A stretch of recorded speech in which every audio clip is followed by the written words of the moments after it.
할렐루야. 아멘. 한 주간 잘 지내셨습니까? 아멘. 네. 성도 여러분의 한 주간은 주인이 누구셨습니까? 네, 우리들의 주인은 예수 그리스도이신 줄 믿습니다. 아멘. 아멘. 오늘 말씀은 에베소서 6장 11절에서 17절 말씀입니다. 제목은 하나님이 주신 옷으로 갈아입자. 한번 따라해 보겠습니다. 하나님이 주신 옷으로 하나님이 주신 옷으로 갈아입자. 갈아입자. 아멘. 아멘. 올해는 예년에 비해서 봄이 일찍 찾아왔다고 합니다.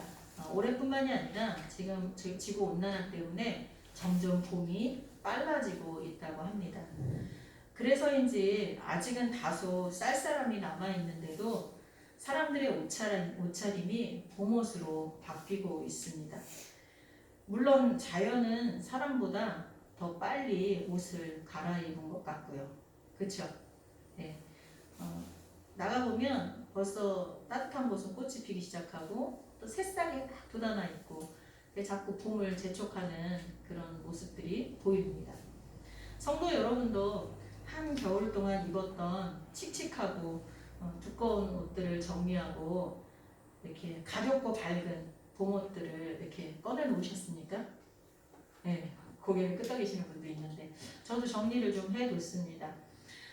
이렇게 사람들은 누가 시키지 않아도 스스로 알아서 계절에 맞는 옷으로 바꿔 있습니다.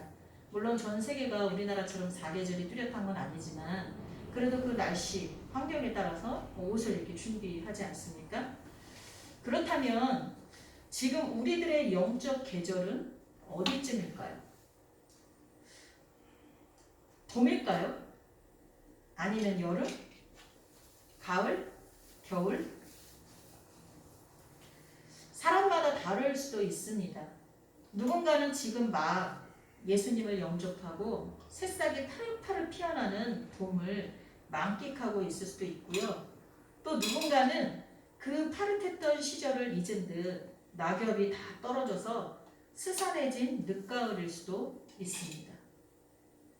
이렇게 개인적으로는 차이가 있을 수도 있지만 인류 전체적으로 볼 때 사회, 문화, 정치, 경제, 과학, 의학, 윤리, 자연환경 이 모든 면에서 볼 때 특히 성경이 우리에게 가르쳐주고 있는 하나님의 시간표로 느껴지는 계절은 겨울이 돼가는 것 같습니다. 그래서 오늘은 이러한 영적 계절에 우리가 반드시 갖추어 입어야 할 그런 옷이 무엇인지 말씀드리고 그 옷들을 이 시간 차근차근 함께 갈아입는 그런 시간을 갖고자 합니다. 그리스도인이라면 어떤 상황 또 어느 계절에 상관없이 항상 입고 있어야 하는 옷이 있습니다. 그 옷은 때로는 근무복이 되기도 하고 또 전투복이 되기도 하지만 평상시에도 늘 입고 있어야 하는 평상복이어야 합니다. 뭘까요? 하나님이 우리에게 주신 전신갑주요. 근데 이 전신갑주가 뭐죠? 전투복? 근무복? 그렇게 부르나요? 이 전신갑주는 바로 예수님입니다. 아멘? 네. 우리는 언제 어디서나 어떤 상황에서도 예수님으로 옷 입고 있어야 합니다. 마귀는 우리를 구원받은 성도가 누리는 복된 자리에서 자꾸 넘어뜨리려고 시도 때도 없이 우리를 시험합니다. 그래서 하나님은 마귀와의 영적 전쟁에서 승리할 수 있는 전신갑주를 우리에게 주셨습니다. 하나님의 전신갑주는 우리와 함께 하시는 예수님입니다. 아멘. 우리가 마귀와의 시험에서 이기는 길은 예수님 안에 거하는 것입니다. 아멘. 시험을 이기려고 몸부림치지 않아도 예수님 안에 거하면 얼마든지 시험을 이길 수 있습니다. 믿으십니까? 아멘. 우리가 예수님 안에 거하는 순간 영적인 전쟁은 우리와 마귀의 싸움이 아니라 예수님과 마귀의 싸움이 되는 것입니다. 그래서 우리는 예수님 안에 거하기만 하면 돼요. 그럼 먼저 우리가 하나 알고 넘어가야 될 것이 있습니다. 예수님 안에 거함으로 우리가 예수님으로 옷 입는다는 게 무슨 의미일까요? 너무 추상적이지 않습니까? 그래서 아멘은 했는데 그걸 삶에 적용하려고 하면 이게 뭐지? 하는 성도님들이 계십니다. 예수님 안에 거한다는 것은 요한복음 15장에 나오는 포도 비유에서처럼 우리가 예수님 안에, 예수님이 우리 안에 거하셔서 예수님과 하나가 된다는 의미입니다. 나는 포도나무여 너희는 가지라. 그가 내 안에 내가 그 안에 거하면 사람이 열매를 많이 맺나니 나를 떠나서는 너희가 아무것도 할 수 없습니다. 즉 예수님 안에 거한다는 건 나무와 가지와 같다는 거예요. 예수님이 나무면 우리는 거기에 붙어있는 가지. 가지가 거기서 떨어져 나가면 어때요? 또 죽는 거잖아요. 그렇죠? 근데 이걸 좀 더 쉽게 표현하면 그리스도께서 이미 육체의 고난을 받으셨으니 너희도 같은 마음으로 갑옷을 삼으라. 공동 번역으로 보면 그리스도께서 육체의 고통을 받으셨으니 여러분도 같은 각오로 정신을 무장하십시오. 베드로전서에 나오는 말씀입니다. 즉 내가 예수님 안에 예수님이 내 안에 거한다는 그게 뭐냐? 예수님과 같은 마음을 갖는 것입니다. 고난을 당하신 예수님과 같은 마음을 갖는다는 것이 예수님으로 옷을 입는 것이고 그것이 예수님 안에 거하는 것입니다. 아멘이십니까? 네. 예수님이 당하신 그 고난과 그 마음에 대해서는 빌립보서에 잘 나와 있습니다. 너희 안에 이 마음을 품으라. 곧 그리스도 예수의 마음이니 그는 근본 하나님의 본체시나 하나님과 동등됨을 취할 것으로 여기지 아니하시고 오히려 자기를 비워 종의 형체를 가지사 사람들과 같이 되셨고 사람의 모양으로 나타나사 자기를 낮추시고 죽기까지 복종하셨으니 십자가에 죽으시니라. 결국 예수님과 같이 낮아지고 하나님의 말씀에 죽기까지 순종하는 그 마음과 태도를 가지는 것이 예수님 안에 거하는 것이고 예수님으로 옷 입는다는 것입니다. 이제 이해가 되시겠습니까? 내가 예수님 안에 거한다. 내가 예수님 안에 거함으로 예수님으로 옷 입는다. 이런 추상적인 표현이 이렇게 구체적으로 말씀에 나와 있습니다. 예수님께서도 그런 표현을 제자들이 잘 이해하지 못할까봐 이 포도나무와 가지로 비유를 해주시잖아요. 그리고 또 베드로 사도도 예수님 안에 있는다는 것이 뭔지 이렇게 표현해주고 있습니다. 예수님과 같은 마음을 갖는 거예요. 근데 그 같은 마음이 뭐냐? 빌립보서에 나와 있는 것처럼 너희는 이 마음을 품으라 그러는데 그게 그 마음이 뭐예요? 예수님 마음이거든요. 그게 뭐냐? 하나님이신데 인간으로 오신 거예요. 낮고 낮아져서 죽기까지 하나님 말씀에 순종한 거예요. 그렇게 겸손한 마음과 그런 태도가 바로 예수님 안에 거하는 것일 것입니다. 우리가 왜 많은 사람들과 싸움이 일어납니까? 낮은 마음을 갖지 못해서 그래요.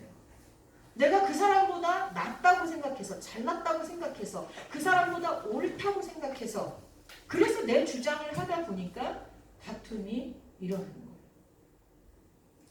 그럼 이제부터 전신갑주이신 예수님으로 옷을 갈아입어 보겠습니다. 그러기 위해서 먼저 우리의 더러워진 무겁고 칙칙한 옷을 벗어버립시다.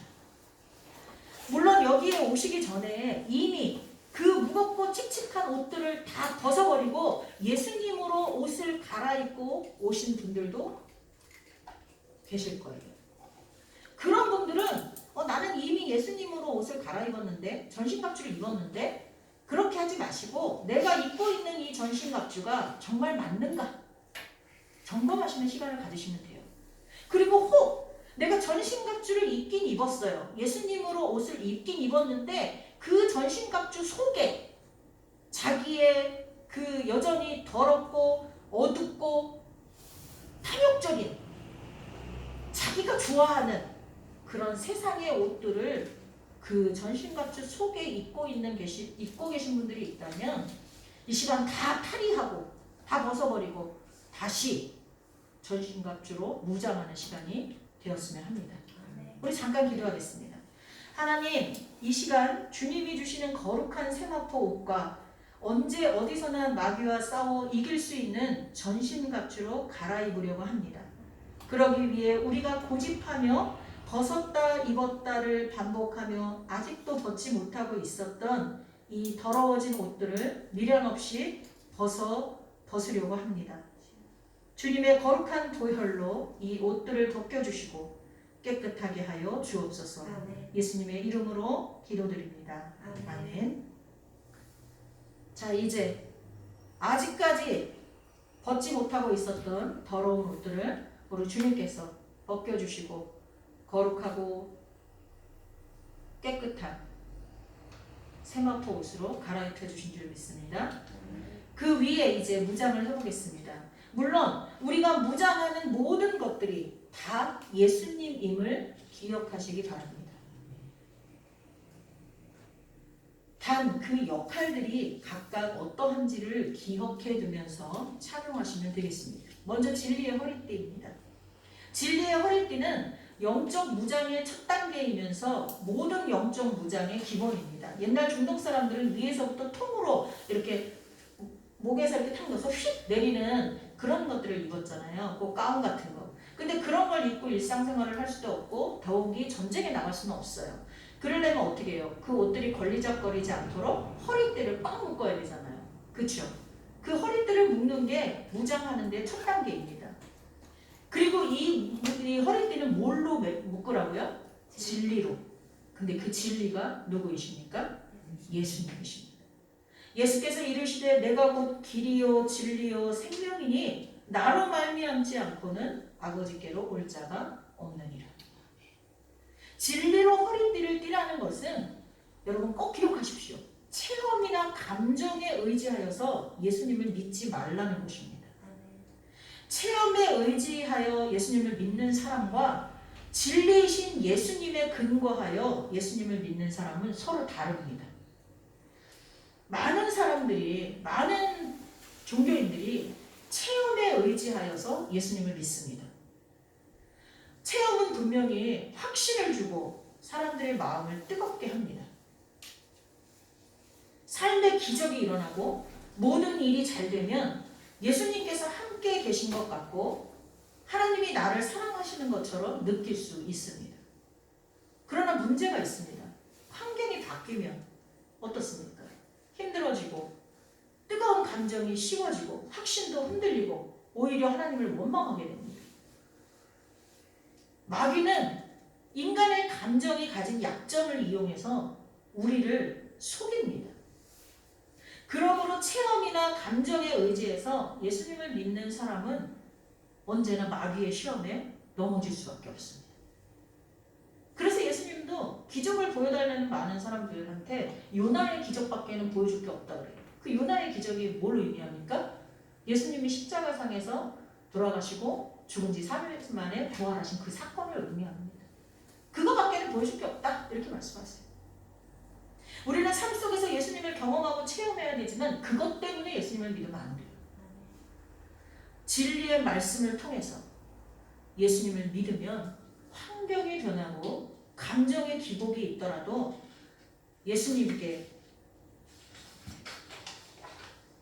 예수님께서 언제나 나와 함께 하심을 믿을 수 있습니다. 진리의 말씀을 통해 예수님을 알고 진리의 말씀을 통해서 예수님을 믿는 사람은 마귀가 어떻게 해볼 도리가 없습니다. 예수님이 광야에서 마귀에게 유혹을 받을 때도 예수님은 당신이 이미 알고 있었던 진리, 하나님의 말씀으로 마귀를 전부 이겼습니다. 진리는 곧 하나님의 말씀이고 말씀이 육신이 되어 오신 예수님입니다. 태초에 말씀이 계시니라 이 말씀이 하나님과 함께 계셨으니 이 말씀은 곧 하나님이시니라. 말씀이 육신이 되어 우리 가운데 거하심에 우리가 그의 영광을 보니 아버지의 독생자의 영광이요 은혜와 진리가 충만하다. 많은 사람들이 나중에 예수님을 믿은 사람들의 고백을 보면 체험을 통해서 하나님을 믿게 되지만 그것만 가지고는 곧 흔들리는 것을 경험했다고 고백합니다. 그래서 반복적으로 예수님을 경험하고는 이 경험을 가지고는 안 되겠다. 그래서 하나님의 말씀, 성경을 열심히 읽다가 그 속에서 진리를 발견하고 그것으로 무장하고 나니까 더 이상 흔들리지 않는다라고 고백을 하게 됩니다. 정말 너무나 많은 사람이 그렇게 고백합니다. 두 번째는 의의 호신경입니다. 이제 진리의 허리띠를 띠고 내가 움직일 수 있게 됐으면 가슴을 보호해야 돼요. 우리 심장을 저격당하면 큰일 나지 않습니까? 우리 몸에서 다른 부분은 좀 망가져도 살 수 있지만 심장과 이 뇌, 이 머리가 다치면 안 되잖아요. 심장을 보호하는데 그 심장을 보호하는 호신경을 뭘로 하느냐? 의로 한다. 의. 마귀는요, 죄를 통해서 우리를 지배하려고 합니다. 마귀는 우리로 하여금 죄를 짓게 유혹하고 또 죄를 짓고 나면 죄책감에 사로잡히게 만듭니다. 그리고 그 죄책감을 통해서 구원받은 성도가 마땅히 누려야 하는 자유와 평안과 기쁨을 다 뺏어갑니다. 죄책감이 있는데 어떻게 기쁨이 있고 평안이 있겠습니까? 어떻게 자유함이 있겠습니까? 죄를 통하여 역사하는 마귀를 이길 수 있는 것은 예수님을 바라보는 것입니다. 예수님께서 우리의 의가 되셨기 때문입니다. 너희는 하나님으로부터 나서 그리스도 예수 안에 있고 예수님은 하나님으로부터 나와서 우리에게 지혜와 의로움과 거룩함과 구원함이 되셨으니 우리의 의로는 마귀를 이길 수 없습니다. 내가 아무리 정의롭고 내가 아무리 의롭고 바르게 산다고 해도 그걸로 마귀를 이길 수는 없어요. 죄를 짓지 않으려고 노력해도 결국 넘어질 수밖에 없습니다.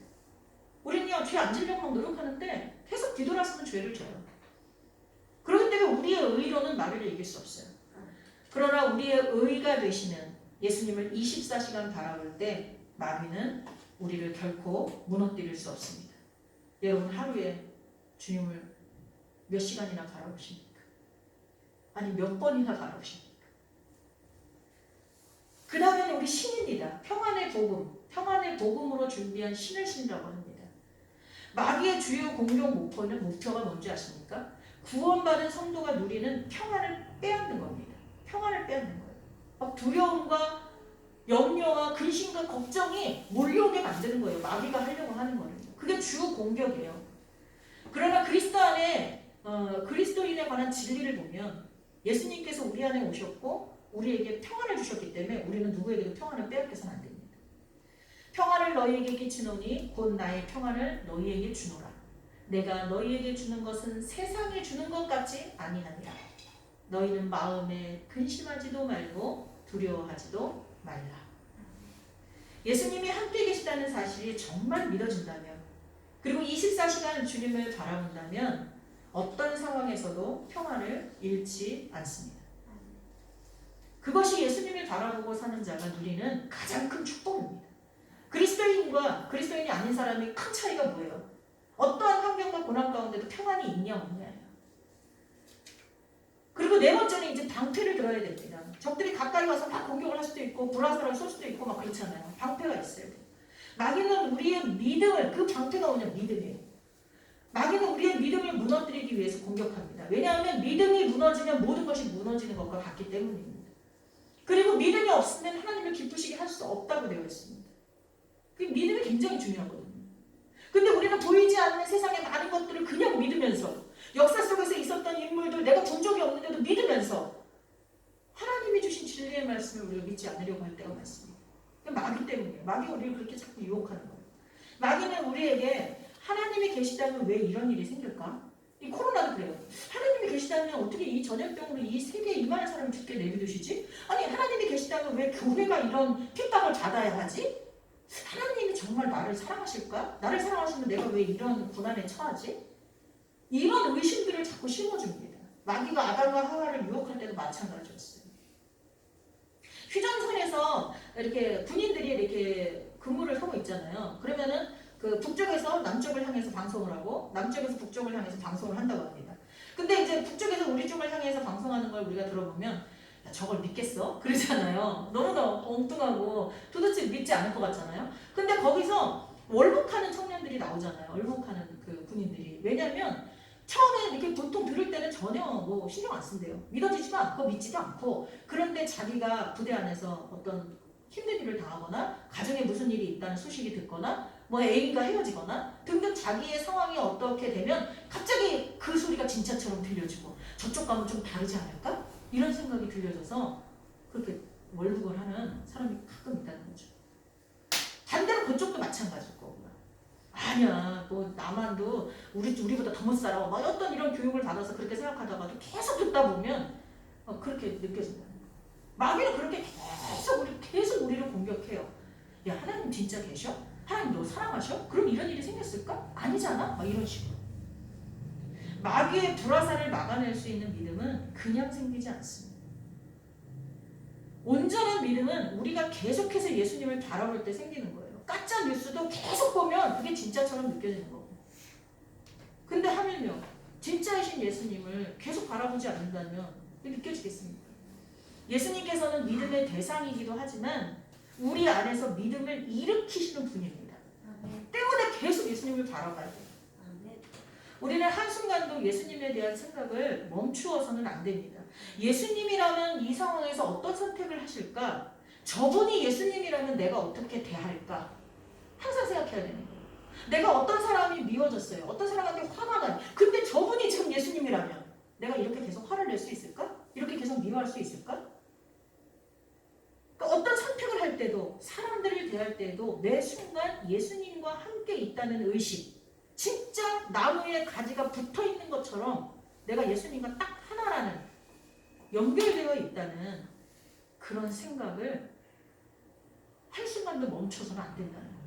그 생각을 24시간 잠잘 때도 생각하고 있는 게 그리스도인이에요. 그리고 5번째는 이제 구원의 투구입니다. 머리가 또 안전해야 되잖아요. 투구를 써야 되는데 그게 뭐냐? 구원받았다는 믿음이에요. 구원이에요, 구원. 마귀는 우리의 머리, 곧 생각을 공격합니다. 마귀는 우리 안에 온갖 더럽고 악하고 세상적인 생각들을 심어줍니다. 왜 구원받은 하나님의 백성이 죄에 무너지는 걸까요? 왜 하나님의 자녀이면서 저와 여러분이 세상 사람들처럼 살고 있을 때가 많을까요? 그건 구원받은 사람들이 구원의 투구를 자꾸 벗기 때문이에요.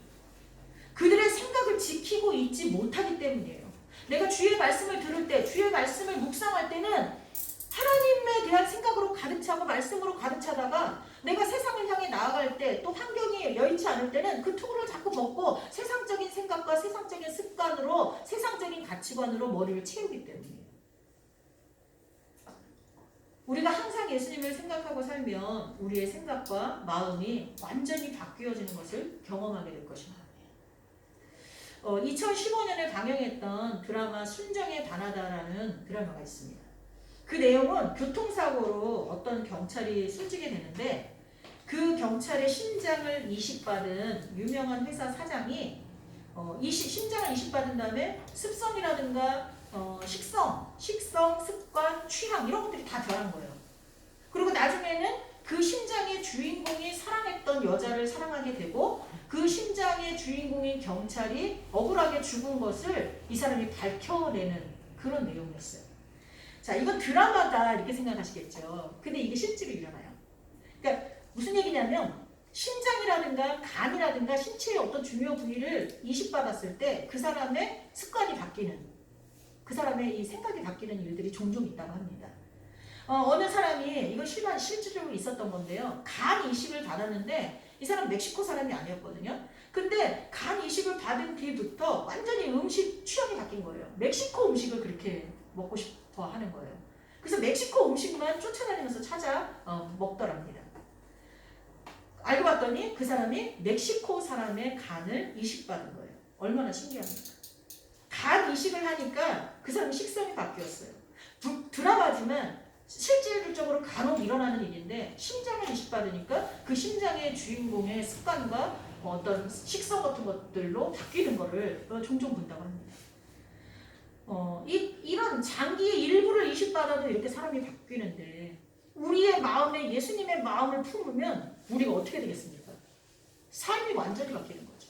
왜냐하면 사람에게서 가장 중요한 게 뭐예요? 마음이잖아요. 생각이잖아요. 생각. 우리는 한국 사람들은 마음 그러면 이렇게 심장을 이렇게 하지만 사실 마음은 어디에 있는 거예요? 여기 머리에 있는 거죠. 생각에 있는 거죠. 이게 바뀌면 우리의 삶은 완전히 바뀌는 거예요. 우리는 다 예수님으로 심장을 이식받은 사람들입니다. 아멘. 그래서 같은 마음을 품으라고 하는 거예요. 마지막으로 성령의 검입니다. 우리가 예수님으로 옷 입었을 때 공격용 무기는 이 마지막 하나예요. 성령의 검. 우리는 마귀의 공격을 방어할 뿐 아니라 마귀를 공격할 수 있는 무기도 가지고 있습니다. 그 무기가 뭐냐? 바로 하나님의 말씀입니다. 근데 아까 진리가 누구라 그랬어요? 예수님이고 그 진리는 하나님의 말씀이고 말씀이 육신이 되어 오신 예수님이라고 그랬잖아요. 곧 하나님의 말씀은 예수님이에요. 예수님께서도 40일을 금식하신 후에 광야에서 사탄에게 시험을 받으실 때 말씀으로 이겼어요. 다 말씀으로 이겼어요. 평소에 무기를 사용하는 방법을 익히지 않으면 실제 상황에서 무기를 가지고도 제대로 쓸 수가 없습니다. 마찬가지로 기록된 말씀이 있지만 그것이 마귀를 이기는 능력이 되려면 말씀이 우리 안에 거해야 됩니다. 자, 그러면 말씀이 우리 안에 거해야 된다 그러면 어떻게 해야 되죠? 먼저 말씀 많이 읽어야겠죠. 그리고 많이 외워야겠죠. 그런데 사실은요, 여러분이 말씀을 많이 읽고 외운다고 해서 그게 마귀를 무찔릴 수 있도록 훈련했다 이거 아닙니다. 그건 아주 일부예요. 일부. 그건 이렇게 생각하면 돼요.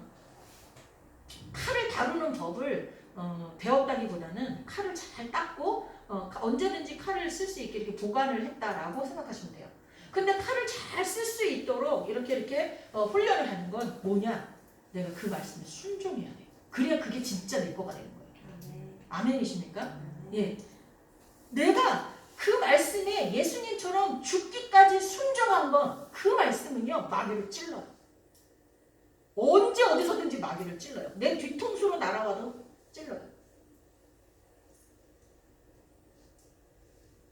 그러면 우리가 어떻게 더 구체적으로 훈련을 하냐? 예를 들자면 기도할 때도 말씀으로 기도하셔야 돼요. 여러분 구구절절 자기 거 막 얘기하시잖아요. 그런 기도도 필요하죠. 그러나 여러분은 말씀으로 기도하셔야 돼요. 예를 들어서 너무 나에게 고통이 많이 왔어.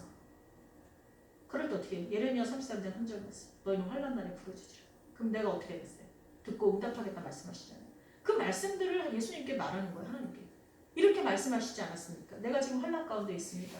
이 말씀에 의지하여 내가 기도합니다. 도와주십시오. 그 다음에 내가 어떤 큰 꿈을 가지고 막 뭔가 이렇게 막 하고 싶어요. 그럼 어떻게 나의 지경을 넓혀달라고. 아브라함을 모시고 이 사방을 보게 하시고 그 모든 땅을 너에게 주겠다 말씀하신 주여. 내가 지금 눈으로 보는 것을 나에게도 허락하옵소서. 그 말씀에 의지해서 자꾸 기도하는 거예요.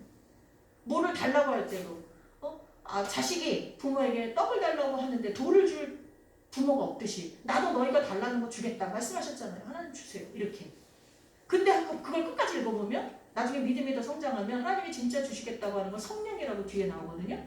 그럼 우리는 이거예요. 아빠 뭐 사주세요, 뭐 사주세요, 뭐 사주세요 했어요. 근데 아빠는 무한대 카드를 지금 주고 싶어 하세요. 뭐든지 살 수 있는. 근데 자식은 그걸 몰라. 그리고 계속 뭘 하나씩 사달래. 근데 나중에 조금 크고 나니까 우리 아빠가 진짜 주려고 했던 그 무한대 카드가 내가 원하는 모든 걸 다 살 수 있는 거구나. 그걸 깨달은 것처럼 하나님은 성령을 주신다. 성령을 주시면 나머지 모든 것들은 다 채워진다. 이걸 나중에 또 깨닫게 되죠. 물론 깨닫는 수준은 좀 다르지만 말씀을 붙잡고 기도하는, 말씀으로 기도하는 그런 훈련을 해야 돼요. 사람을 대할 때도 말씀으로 대해야 돼요. 선택을 할 때도 말씀이 기준이 돼서 선택해야 돼요. 하나님은 이걸 원하셨지. 이렇게 하라고 하셨지. 인생의 목표를 정하고 앞으로 나아갈 때에도 말씀이 중심이 되는 그런 삶을 훈련하면서 나아갈 때 마귀의 어떤 공격도 막아낼 뿐 아니라 마귀의 심장을 찌르는 그런 강력한 말씀의 무기를 지니게 될 것입니다. 요즘 우리 성도님들이 예전에 비해서 말씀을 많이 안 보는 것 같습니다. 여러분이 안 보면 모를 것 같죠? 저 같은 사람도 느껴집니다. 물론 여러분을 하나님께서 저에게 맡기셨기 때문에 제가 더 예민하게 느끼는 걸 수 있지만 어떤 성도가 요즘 말씀을 가까이 하고 있고 어떤 성도가 요즘 말씀하고 너무 멀리 가 있구나 이런 것들이 다 느껴지거든요. 하나님은 머리카락도 세시니까 더 잘하시겠죠. 이런 생각이 저의 기우일 뿐이면 좋겠습니다. 제가 미련해서 여러분이 하나님과 가까이 하고 말씀을 가까이 하는데도 제가 잘 따라가고 있지 못하는 거였으면 차라리 좋겠습니다. 여러분 주의 말씀을 늘 머리맡에 두고 주야로 묵상하면서 그 말씀이 내 안에서 역사하실 때까지 순종하는 저와 여러분이 되었으면 좋겠습니다. 기도하겠습니다.